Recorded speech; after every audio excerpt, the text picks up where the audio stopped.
নমস্কার বন্ধুরা, আজকের জুবিল্যান্ট ফুডওয়ার্কস তাদের কোয়ার্টার রেজাল্ট পাবলিশ করে দিয়েছে। চলো দেখে নেওয়া যাক। প্রথমে আমরা ফিগারটা চেক করবো। এখানে সমস্ত ফিগার মিলিয়ে এনে আছে, এটাকে আমরা কোটিতে কনভার্ট করে বলবো। এরপরে আমরা সিকোয়েন্স চেক করবো। 30শে জুন 2025, 30শে জুন 2026, ওকে ইয়ার অন ইয়ার।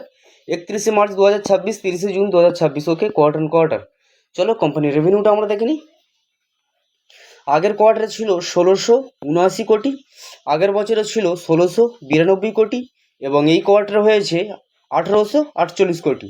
এখানে বছরের সঙ্গে বছর তুলনা করলে দেখা যাচ্ছে কোম্পানি প্রায় 9%-এর আশপাশে জাম্প দেখিয়েছে এবং কোয়ার্টার অন কোয়ার্টার তুলনা করলে দেখা যাচ্ছে কোম্পানি প্রায় 10%-এর আশপাশের মতন জাম্প দেখিয়েছে। ঠিক আছে, চলো কোম্পানির এক্সপেন্সটা আমরা দেখে নেব।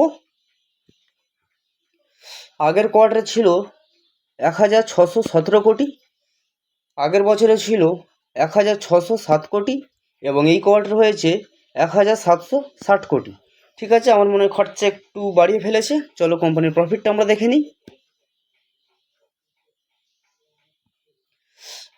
আগের কোয়ার্টারে ছিল 42 কোটি, আগের বছরে ছিল 66 কোটি এবং এই কোয়ার্টারে হয়েছে 69 কোটি। ঠিক আছে, এখানে বছরের সঙ্গে বছর তুলনা করলে দেখা যাচ্ছে কোম্পানি প্রায় 4 থেকে 5.5%-এর মতন জাম্প দেখিয়েছে এবং কোয়ার্টার অন কোয়ার্টার কোম্পানি ভালোই জাম্প দেখিয়েছে।